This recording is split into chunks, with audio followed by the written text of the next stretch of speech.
Former Houston Astros executive and current FanGraphs writer Kevin Goldstein joins the show to talk about the Lone Star State teams in Houston and Arlington. Plus, our usual waiver wire, pitcher preview, and injury report sections too. Beat the Shift coming up next.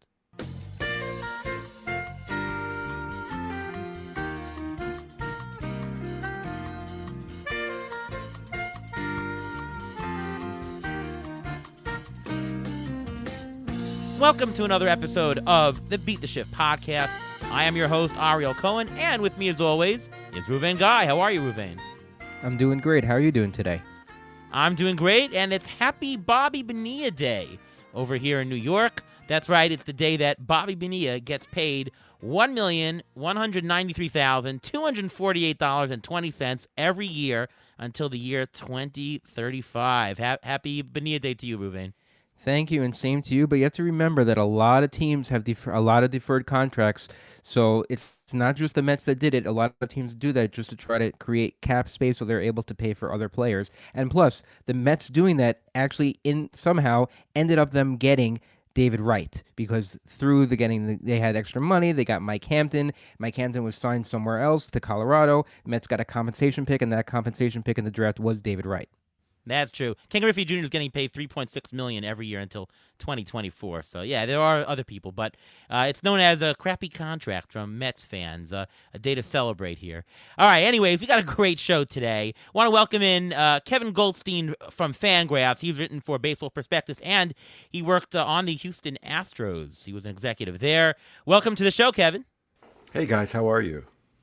I'm doing great. And, before we start, why don't we just start with you, and maybe you can just give us a little bit of background about your professional career, working with the Astros, and how you got now to FanGraphs. My professional career is way too long. I'm an old man.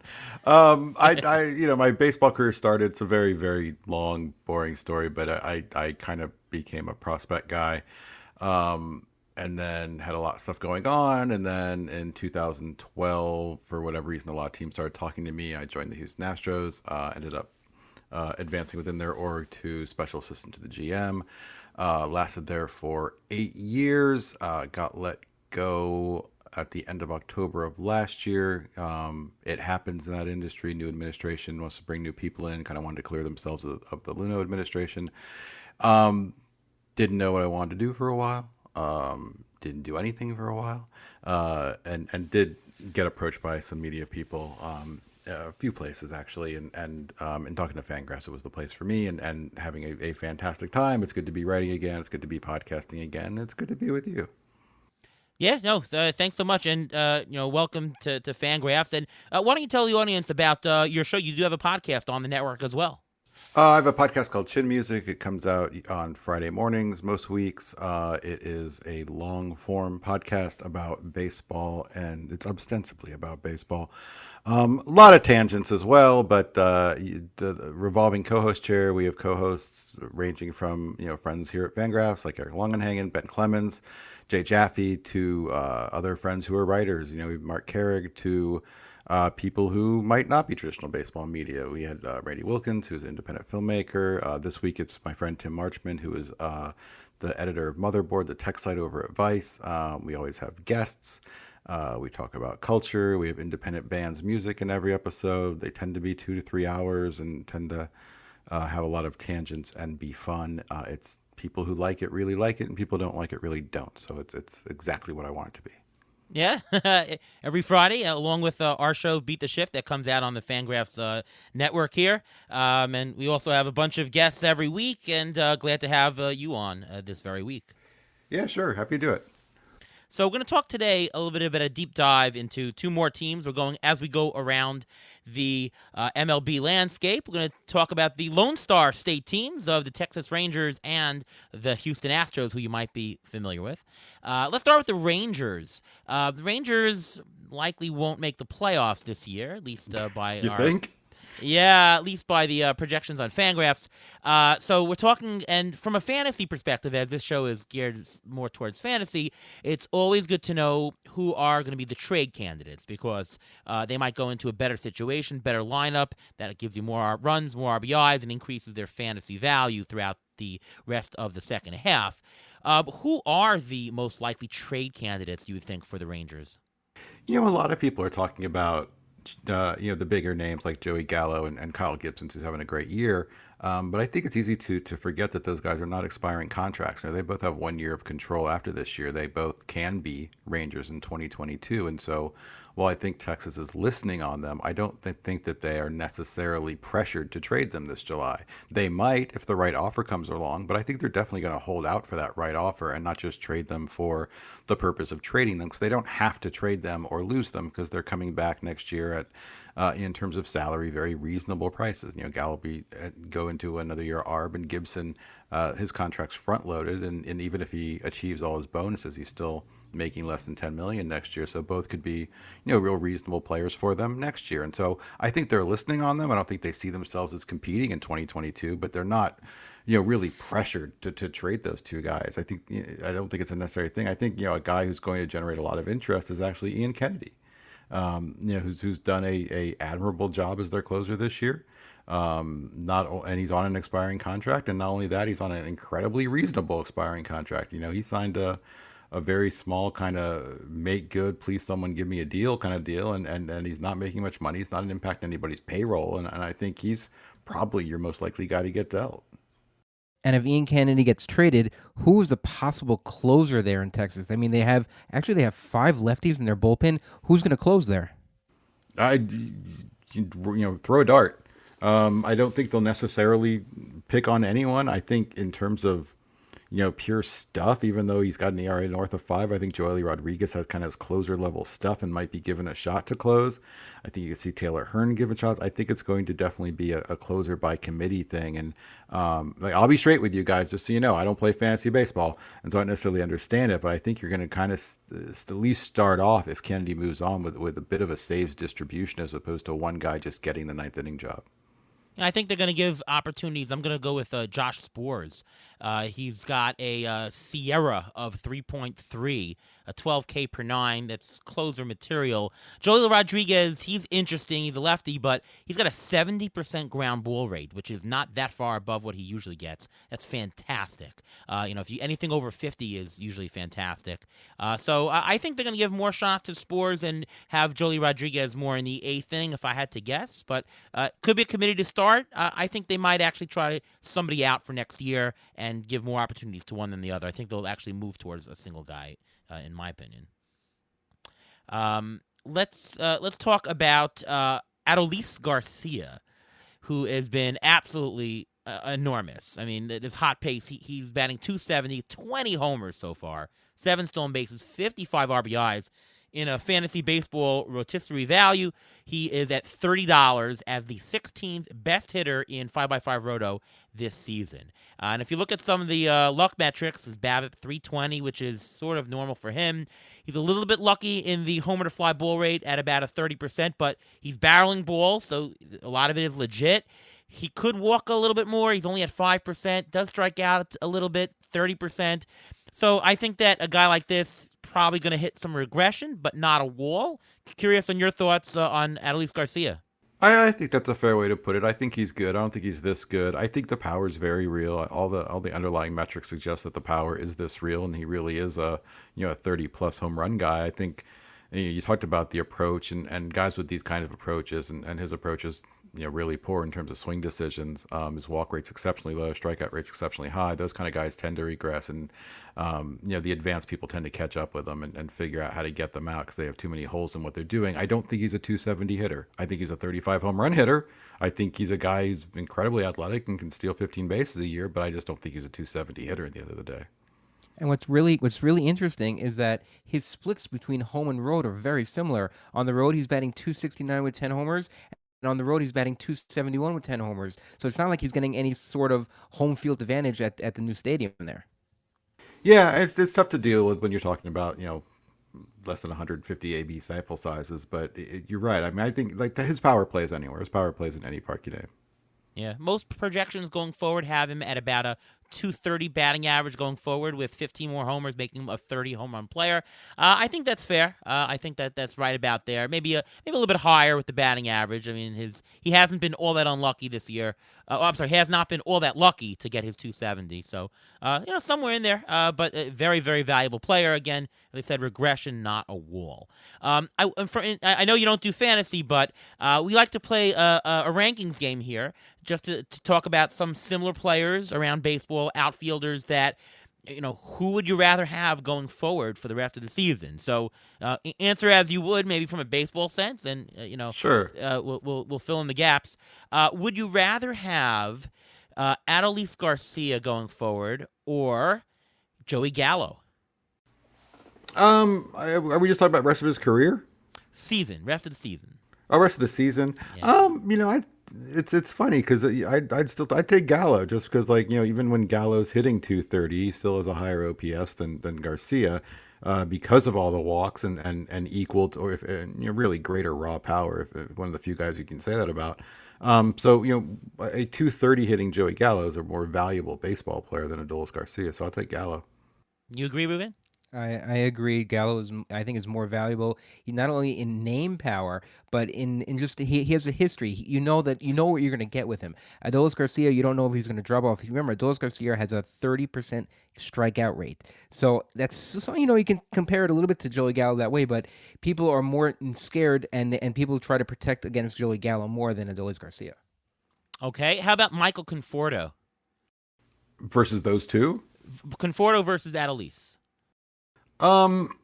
It's hard to figure out what's going wrong with Michael Conforto. Obviously, everyone was talking before the season started about Michael Conforto being a big extension candidate, and all of a sudden, like most Mets hitters, he's having a really disappointing season. Yeah. And it's kind of shocking to just look up and see he has 2 home runs.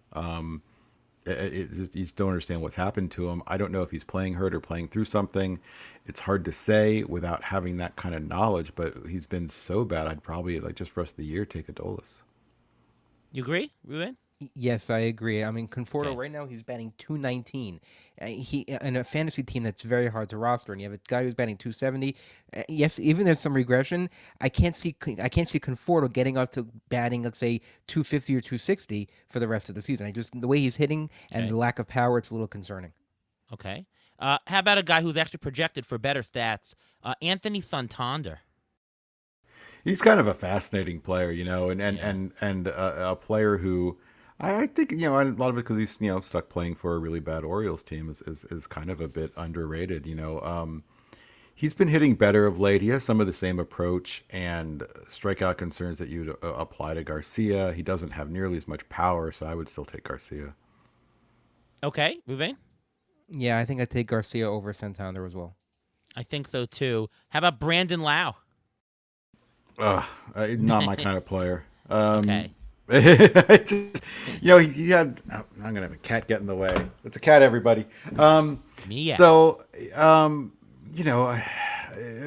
Lau has power and draws walks and doesn't really do much else, and has a strikeout rate that's out of control. I think he's kind of shown us that he really is maybe just a 200 to 220 hitter, and I'd stay away. Final one for you, George Springer. Spring. Yeah, give me Springer. I'll take Springer over any of these guys. George Springer, finally healthy. I'm excited to see what he's going to do here. I know he's off to a tough start, but this is really, kind of like a second spring training for him. He is showing power. The approach is really good. He's just a special player. I don't think it's even close. All right, so on our auction scale here, he's above the $10 to $15 players, but markedly lower than the $20 players. So we're talking about $15 to $20 value rest of season. He's going at 30 right now, but that's about where you are. We're talking about 25th best outfielder in baseball in a rotisserie sense, number 3 outfielder, something like that. Make sense to you? Gut says he's better than that even. Right. Okay, all right, good. Let's move on here. Dane Dunning, pitching. He has a 4.63 ERA, but and a 1.53 WHIP, which is actually unlucky. His BABIP is 380, which is humongous, and he has just a 70% strand rate, 75 strikeouts in 70 innings, good for a 1.5 WAR. He's been very, very valuable to Texas. The question is, what do you see going forward, and more importantly, from a fantasy perspective, will he have an innings cap to the year? Will he all of a sudden say, that's it, and he's done for the year at some point? I think they've kind of managed his innings throughout the year, as opposed to just wanting to have a shutdown date for him or a shutdown number for him. If you look at him going into today, he's averaging well under 5 innings a start. They have managed his workload pretty reasonably, or if not overly reasonably. Where most nights he's going 4 or 5, so I think they're going to try to manage that throughout the season. So I don't necessarily think there'll be an innings cap where they're just going to say, you've reached this number and shut down. I think they'll try to get him to take the bump every 5 days from here on out. It's just he's not going to pitch deep into games, period. He has good stuff. It's interesting stuff. It's more control over command. He fills the box, but he doesn't necessarily locate very well, which is where a lot of these hits come from. He tends to keep the ball on the ground, which is good. Not too many fly balls. I think he's a good pitcher. I think he's going to be, I think the ceiling's a 3, more likely a 4, but a number 4 starter is a very valuable piece. Absolutely. You agree, Ruvain? Yeah, I agree. The only issue I'm a little bit concerned about, he's never thrown more than 136 innings in a total season in the minors. Last year, he only threw 34. So, yes, they're managing his innings here, but I can't see them trying to get more than, we're almost halfway through the season already, but I can't see them throwing more than 150 innings this season, which means that they're rationing his innings, which is what they should be doing, but you're not going to see his full potential until you get them to see 2 times, 3 times through the order, which is what they're not really getting him a chance to do right now. Yeah, either way, to me, he's a matchup play in fantasy because he's not going to get you those wins because he's not going deep into games, and even if he does, he's probably going to be capped at the end of the year. One or the other is going to be true, I think. So not a huge gain for fantasy, but again, it depends who he's facing, and for the right matchup, it might work. I want to end the Rangers discussion with prospects. Maybe you can tell us, Kevin, about a couple of prospects for the Rangers that may have an impact as early as this year, and maybe some good ones to be aware of for next year. The Rangers have a really good system, and it's I think there's things to be excited about.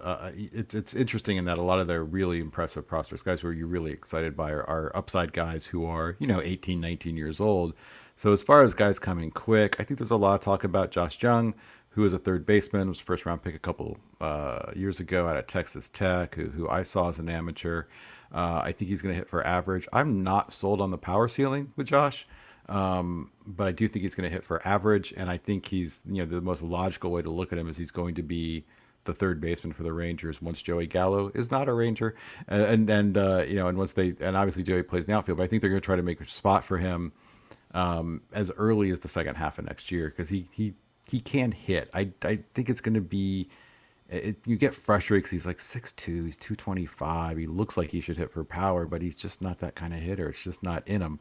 Right in his debut, he hit 2 home runs and 174 at bats. He definitely has shown a little bit more power so far this year. We'll see what happens there, but I think he's their top offensive prospect. Most of their pitching prospects are guys who are kind of far away. I think Cole Wynn's a guy you could see more next year than this. I don't think they're going to push too many of these guys this year because there's just no reason to. And then a nice sleeper guy who I like in their system. He shows up on most top 10s, but I think he's better than a lot of people think, is Davis Wenzel, who is a college third baseman as well out of Baylor, who I think can really hit. All right. On to the Houston Astros, and before we talk about this current year team, I just have to ask, you working on the team for 8 years, what would you say would be maybe a player that throughout your tenure there that you were really super high on, and you were able to communicate that to upper management that look at this guy, he's a star, let's go with him, and then some player that you really made an impact by you talking up or whatever it is, and you were right about, or maybe wrong, I don't know. Yeah, I see it, but you think about what you were wrong about way more than what you think you were right about. Right. You don't learn anything from what you were right about, and I think when you lie in bed at night, you think way more about your mistakes, or at least I do. There were a lot of things that I was a part of, but I've never been a fan of scouts or executives kind of doing what I call keeping score. I'm really glad, and I pushed very hard to sign Yuli Gurriel. But there were 6 people at the workout with me. There's a huge number of analysts behind the scenes looking at Yuli, and so everything like that's a team effort, and it's hard to. I don't think it's ever really right to go, hey, that's my guy. Like he's here because of me. I think it's kind of just a weird way to go. There are plenty of players that I push for, Yuli, Jordan, all sorts of guys, but like to say, hey, that's because of me, I just think it's kind of dishonest. Right. Okay, no doubt, and thank you for the candor there. Speaking of Yuli Gurriel, he's having a phenomenal year. He's accumulated 2.4 WAR so far in the first half, batting .328. We always knew he's a plus 300 player. 10 home runs to boot. We've seen the power outbursts like he did a couple years ago. The Astros not just have Gurriel, who's over 30, but we have a couple of guys over 30 who are really carrying the load on this fantastically offensive, hungry team. Altuve, 3.0 WAR. Michael Brantley, 1.9. And then you got Zach Greinke and Ryan Presley, who are over 30, who are really fortifying the starting pitching. And Presley has really taken the pretty much the sole lead of the bullpen. Because the team is more aged than most, especially at the top, how does that translate for them keeping up this strong pace down the season? Do you see a fade, or do you see these guys just doing what they're doing and flying through the end of the year? I don't have too many concerns. Brantley's always a guy who tends to get hurt at some point and needs like a DL stint, and it'll probably happen at some point. It already has. He's only played 60 games, and he's the kind of guy you expect 130 games from, and that's as long as he's healthy in October, they'll be fine with that. Yuli is, and both Yuli and Altuve are just kind of special dudes where I don't really think about their birthday too much. I genuinely believe if Yuli Gurriel was not from Cuba and did not have such attachments to his home country as well as the Cuban national team as he did in his 20s and pulled the path that a lot of players did and came over when he was 18 or 19 or whatever, that we would Jay Jaffe would be writing pieces about Yuli Gurriel's Hall of Fame possibilities. Really? And they would be very high. I think he's one of the best baseball players of all time, and we just lost his prime. We just got the back end of it because of his career. I think he would be a Hall of Fame player. I really do. I think we'd be talking about right now, him approaching 3,000 hits. There'd be no question in my mind. He's an absolutely special hitter.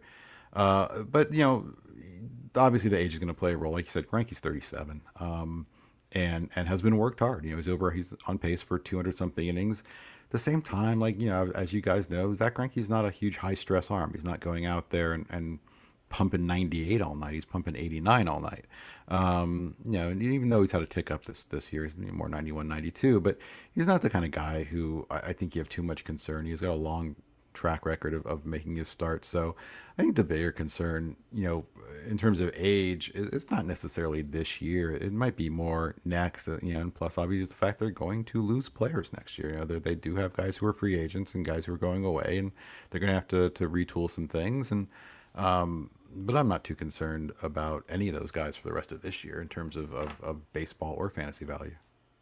Speaking of which, Carlos Correa is actually leading the team in WAR right now for all the hitters at 3.6. Is he going to be an Astro next year? What do you think? No. I think you're watching Carlos Correa's last year for the Astro. I think he wants to be a free agent. I think there's a chance he'll listen to the Astros once he reaches free agency, but I don't expect him to sign an extension. I expect him to become a free agent. Did the Mets overpay on Lindor, you think? With the whole class of shortstops coming up now? No. Well, I mean, you're asking me a question that I think it's hard to answer without being political. Make your money. I don't. I'd rather have Lindor have that money than Steve Cohen. So I don't care. It's fine with me. Not my money. It's not yours. It's great. Go. I like that answer. Go Lindor. I like that answer. Okay. Right. All right. I mean, it's like not to belabor the point, but like I'm not a fan of that kind of subject in the sense that I'm not a fan of anyone calling a player overpaid or anything like that. Just in the sense that you have a choice. Like the money's there, and that's a stone cold fact. The money's there. It's your choice. You want the owners to have it or the players? I'll take the players every time. Make your money. Yeah, but I mean the question, and I get that point, and 100%. But if you have $324 million to spend over 10 years, you can spend it on A or you can spend it on B. And there might be option B. No. That's a false choice. You can spend it on A and B. Steve Cohen has the money to spend on A and B. Period. Right. Period. Don't buy it. I don't know. Period. He can spend. Francisco Lindor's contract should not impede the Mets from spending money elsewhere. Right. And if you weren't the Mets, if you were a team that's more budget minded, then you can answer that. Then your budget's a lie. No, owning a baseball team is a license to print money. Period. Don't believe the hype, baby. Gotcha. All right. Let's move on to two guys who are really also fantastic this year. Kyle Tucker just seemed like a prospect who, maybe was blocked somewhat over the last couple of years, but who's now shining and continues to grow. And Miles Straw has absolutely exceeded expectations. I mean, in fantasy, you bought him for his stolen bases, but he's been enormous. His contact rate is way up. He stopped swinging. His O-swing is down. He's swinging less at pitches outside the zone. He's walking at a 10.5 clip. Can you talk a little bit about those two players who you probably know, who are more familiar with us than us? Yeah, sure. I mean, Kyle. I think Kyle was always bound for stardom, and it's funny because right now he's hitting I don't have it from like 270 or so with 13 bombs, and he's actually been really unlucky this year. He's been way better than that in terms of his X stats and expected probabilities off the the balls off the bat and things like that. He's been star level this year, and I think he's nowhere to go but up. He's 24 years old. I think at the end of the day, you're probably talking about, in my mind, kind of a 280 to 300 hitter who can hit 25 to 35 home runs a year. I think you're talking about that good a player. Straw, I've always seen as more of a fourth outfielder. He doesn't have any slug in him. He is getting on base much better this year than he had in the past. And if he can be a 350 on base guy with that kind of defense, maybe he is a second division starter, and maybe I was low on him. In a previous generation, he'd probably steal 50 a year. In today's game, he's going to steal 25, 30 a year. Play the really good defense. And again, if he can keep up like a 350 OBP, he really does have value. Yeah, I totally agree. Ruven? Yeah, I just want to throw out a couple of stats here that I when I was researching this, I saw.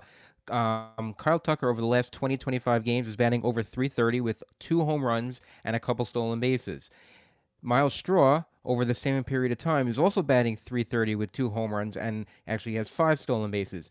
You mentioned Kyle Tucker having some power there. Who do you think is going to end up with more home runs this year? You think it's going to be Kyle Tucker, or do you think it's going to be Yordan Alvarez? Because right now they both have the same amount of home runs. You're saying Kyle Tucker's being a little bit unlucky right now. Who do you think ends up with more home runs this year? Yordan, no question. Yordan has some of the best power in all of baseball. Kyle Tucker has plus or better raw. Yordan's nearly 80. Yordan has more raw power than anyone on the Astros, and arguably top 5, inarguably top 10 raw power in the game. So you got to take Yordan, and who hit one today about 440 feet. Will he ever play the field? I think you'll see it like it is now with like occasional fill-ins in left. He's realistically his best glove is a batting glove, and I don't think you'll ever see him play the majority of his games in the field. And from your knowledge, is he fully healthy? As healthy as you could be if you're Yordan. I think his knees are always going to be a problem. The knees feel good right now, but his knees are always going to probably need a day here and there. Right. What do you think the Astros' biggest needs are for a deadline trade? I'm assuming that they would be buyers, not sellers. To me, the standard answer is, well, you can always use relief pitchers. Actually, they've only accumulated .8 WAR, and with Presley being over, they're actually a negative WAR in the bullpen. The bullpen's a nightmare. They have it's the best offense in baseball. I don't think you could argue that. They have a really good rotation and a deep rotation. I don't think that's going to be I think their entire focus is going to be on the bullpen, because after Ryan Presley, I don't know who you have in there that you can count on. And the answer is 0. There's no real dependable reliever to take care of those bridge innings between the starter and getting to Presley. And I expect them to acquire multiple relievers this month. I guess the simple answer was the right answer, right? Yeah, absolutely. Sometimes you don't need to look too hard. Yeah. And is Christian Javier going to stay in that bullpen, or are you going to see him move to starter at some point? Because he started off as a starter. Now he's coming out of the bullpen. And with Jose Urquidy going on the IL this week, do you think it's a possibility of Christian Javier coming up and being starter again? I mean, it's a possibility. I think his long term, he's a starter. Whether it happens this year or not is still TBD. And I think it's going to be depend on like you said, Urquidy's health and things like that. Much of their rotation is kind of fixed. When you think about Greinke, Garcia, I mean, they have 5 right now, even with Urquidy on the DL, with Greinke, Garcia, McCullers, Odorizzi, and Framber. So, it's tough to find that starting spot for him. But I do think long term, he is a member of the rotation. Who do you like to see as the Astros going after in the bullpen? We're talking like Richard Rodriguez, that type of trade. I think Richard Rodriguez is a good name. I think Chris Stratton with the Pirates is another good name, kind of guy who I think definitely can appeal to the Astros for his ability to spin the baseball, and a guy who I think you could argue could use some astrification, if you will. And a lot of pitchers got a lot of credit for getting way better with the Astros, and not all of that was necessarily making stuff better. So much of it that people didn't realize, I think, behind the scenes was just simply taking what a pitcher can do and using it differently in terms of location and usage percentages. And sometimes that's the real key. And I think there are ways to make Chris Stratton better by simply changing his location and how he uses what he can already do. So I think that's a couple of Pirate arms who could definitely come up. But there's a lot of relief guys out there that are pretty interesting. There are guys I would stay away from, but they'll find their dudes. And I know Josh James is rehabbing from the hip surgery. Mm-hmm. What do you think his role is going to be when he comes back?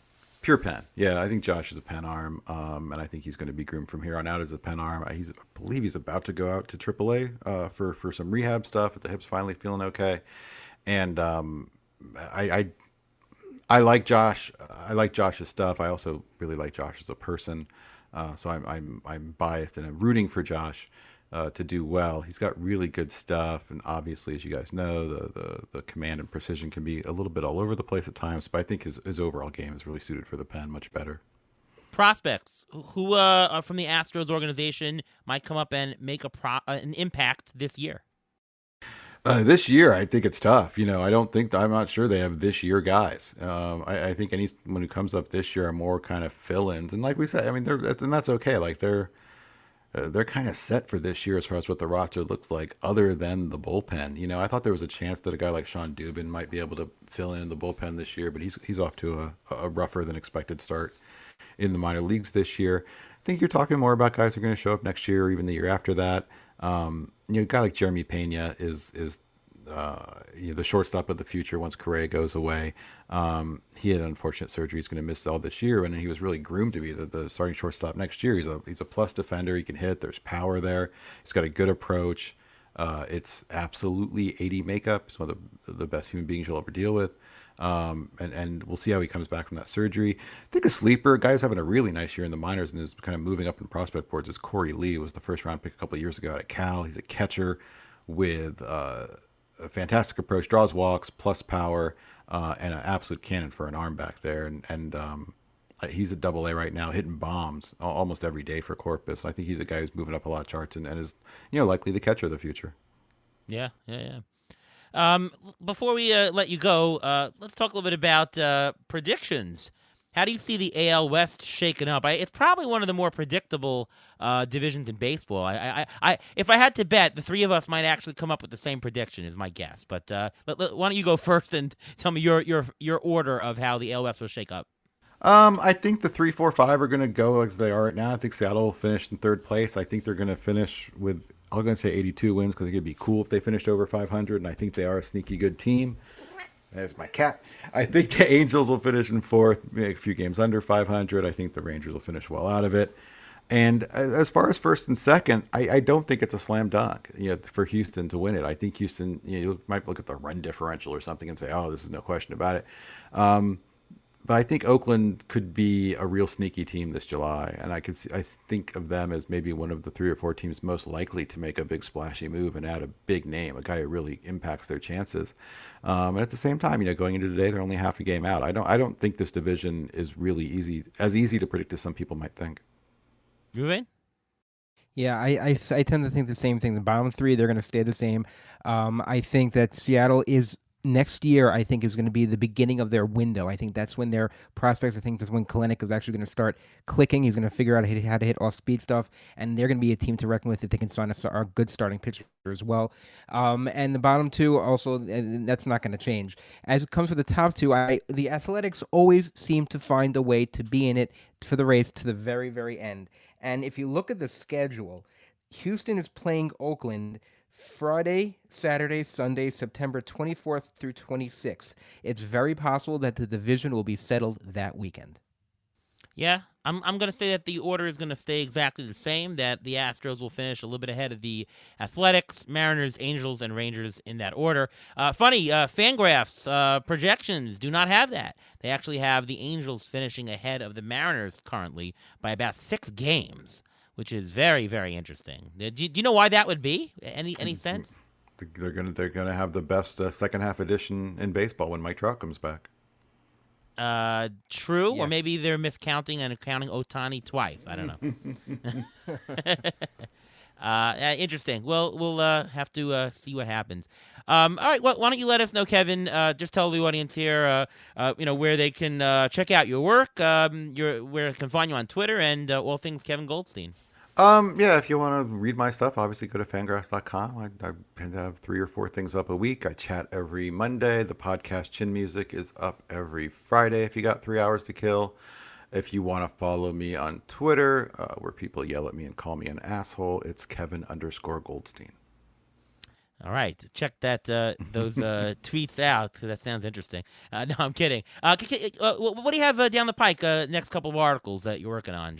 I mean, we're pretty draft heavy. Eric Longenhang and I are working on a mock right now, working the phones right now, and talking to people. And so we'll have a mock out. I don't know if we're going to talk about. I don't know if we're publishing stuff on Monday or not. If it's not, it'll be up Tuesday. But I think it's going to be on Monday. This week I talked about kind of a state of the organization for all 30 teams and kind of where they are entering the July trade season in terms of buyers, sellers, what they might be looking for, how they tend to operate internally in terms of trades. I'm gonna talk about next week will be live draft stuff. So mock, talking about some scouting reports, explaining how teams operate in the draft room, things like that. And then once the draft is over, we'll have our annual trade values thing, and obviously be covering all of the transactions as they come out down the road. There you go. And for those of you who have not read Kevin Goldstein, you should. I mean, just Maybe. Listen, guys, from listening to the show. Such a deep understanding of the intimate nature of players all throughout baseball. Obviously, he grew up as a scout person, and you did work for Prospectus for a while, right? I did. I was at Baseball Prospectus for many years before I joined the Astros. When I finished up, I was I was all over the place. I was at Baseball Prospectus. I was also doing stuff for ESPN, and I had a show on MLB Network Radio. There you go. So, once again, thank you so much, Kevin, for joining the show. We'll be back, Ruvain and I, with waiver wire and pitching preview and Ruvain's injury report in just a moment.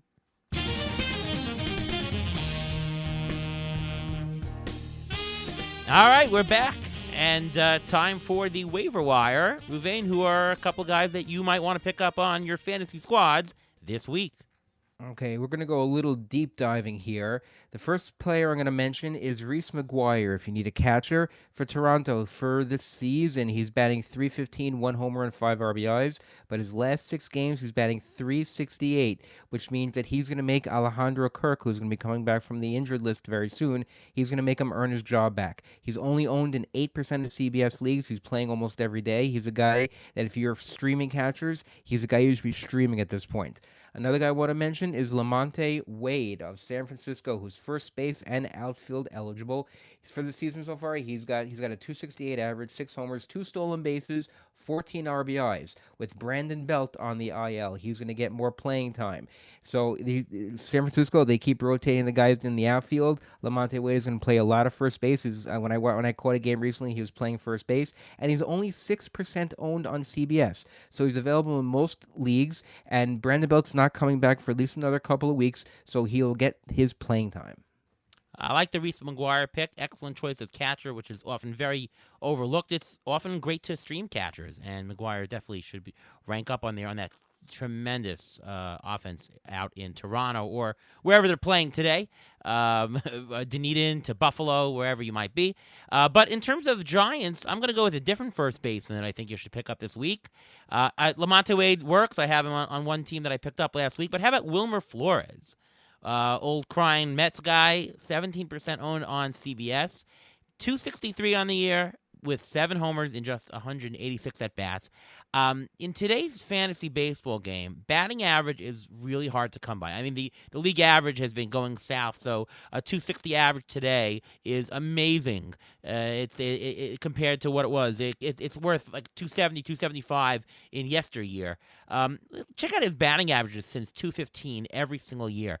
263 in 2015, then 267, 271, 267, 317 in 2019, 268, 263.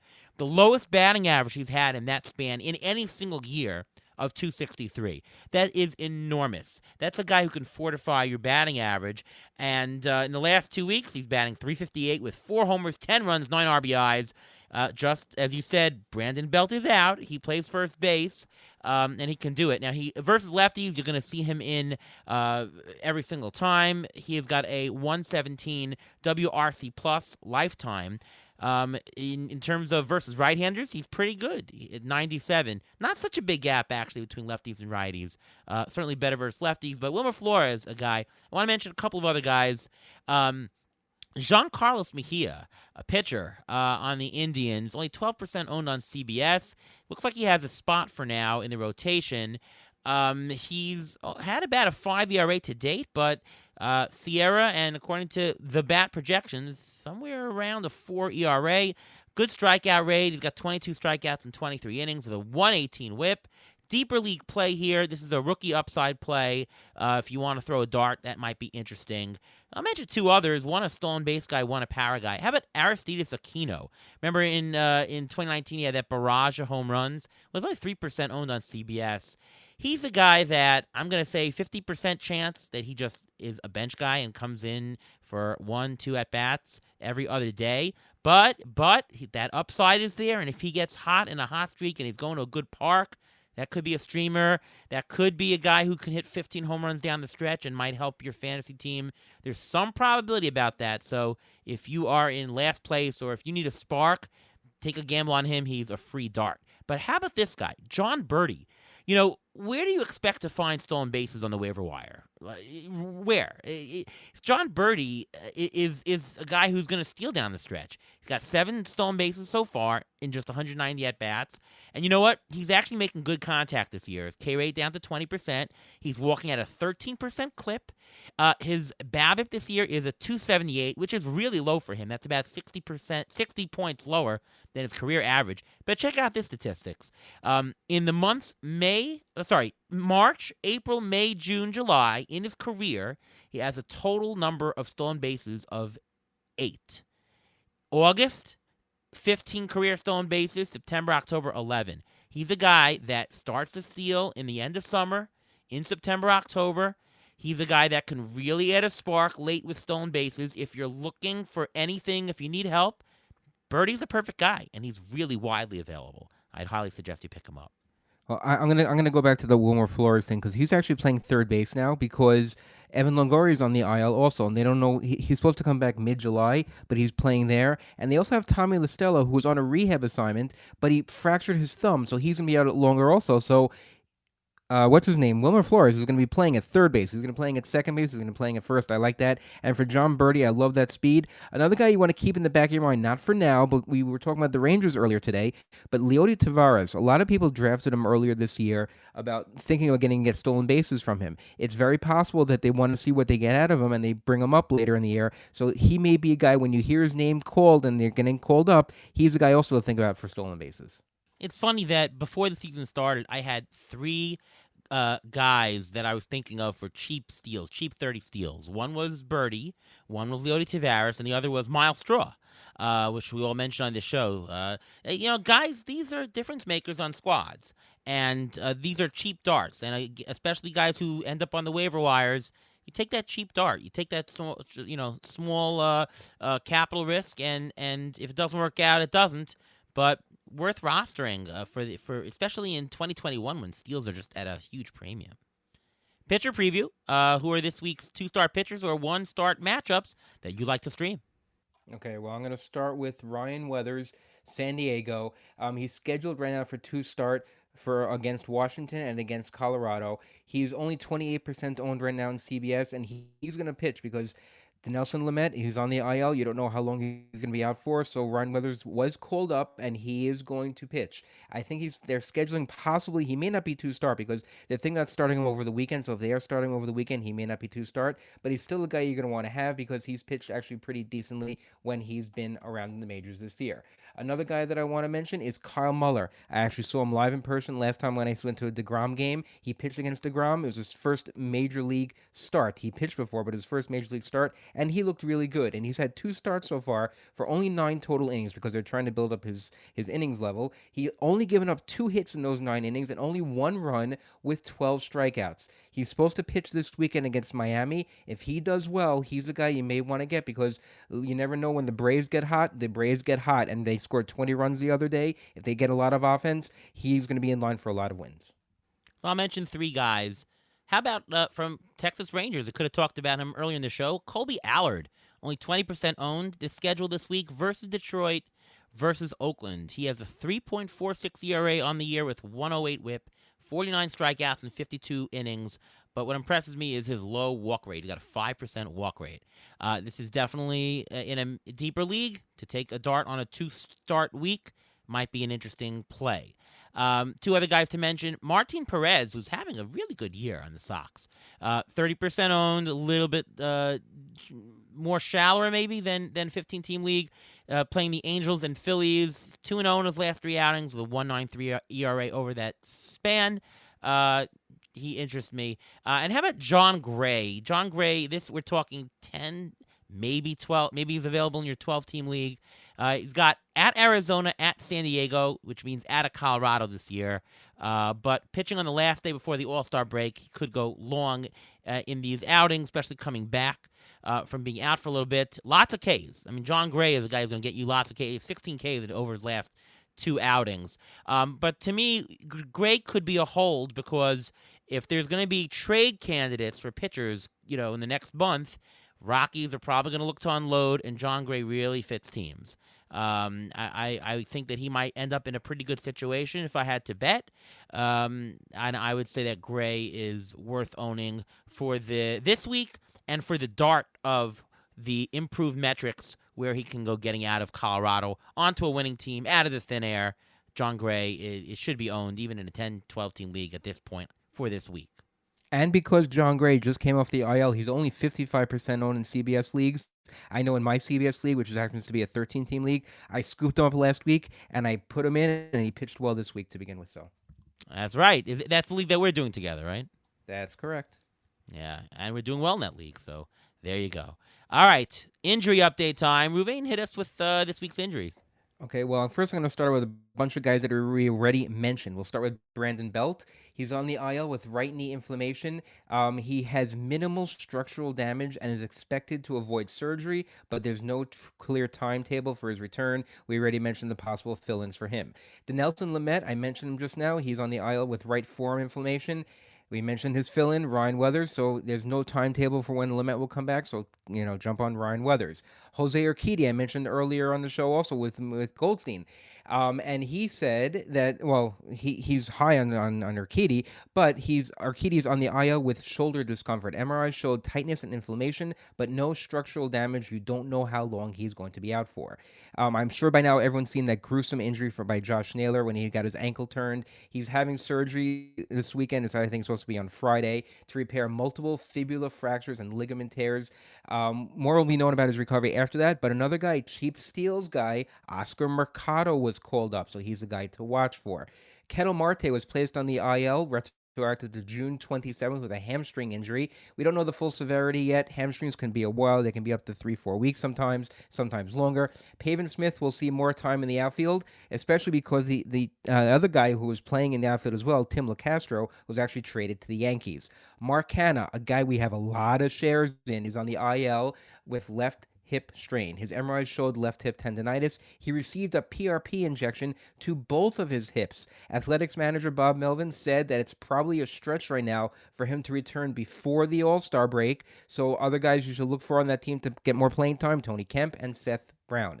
Freddie Galvis was placed on the IL with a right quad strain. You have a couple guys you want to throw darts also who are going to get some playing time. Ramon Urias and Domingo Leyba are possibilities. Willie Calhoun had a fracture. This is also Texas Rangers. He fractured his ulnar bone. He had surgery. There's no timetable yet for him to come back. A couple guys coming back soon. Jonathan Villar, he's currently on a rehab assignment. He will be back hopefully next week. Same with JD Davis, who's on a rehab assignment. Can hopefully be back in the next week or so. Corey Seager was shut down because he experienced pain in his hand. There's no timetable for his return. Dodgers manager said that his wrist and hand is just not responding the way they wanted to. Another guy who may be available, Travis Shaw. He's on the 60-day IL with dislocated shoulder, but he's not having surgery, so he may be eligible to return as soon as August 10th. And if he's available and you have a spot, he's a guy to pick up. All right. That is the injury report for this week. Thank you, Ruvain. Before we go, Ruvain, why don't you just tell everybody where we can find you, read your stuff, and all things Ruvain Guy. You can follow me on Twitter at MLB Injury Guru, where I tweet out injury updates. Next guy up, how long I think they're going to be out based on my medical opinion. You can also catch my weekly article on Rotoballer, which comes out on Saturdays to help prime you for the Sunday Fab. And I'm Ariel Cohen. You can find me over at FanGraphs, along with Kevin Goldstein, as he was on our show earlier this episode, I should say. And you can read my stuff over at Sportsline and Rotoballer. And you can find me on Twitter at ATCNY. And, of course, listen to me right here on the Beat the Shift podcast presented by FanGraphs each and every week. We'll have a couple of shows next week. Looking forward. We'll have our mid-season wrap-up with Paul Sporer and Justin Mason of The Sleeper and the Bust. We're actually going to do yet another crossover, a FanGraphs crossover with our buddies over there on the Sleeper and the Bust podcast. Looking forward to that. There we go. All right, from all of us here at Beat the Shift, we'll see you next time.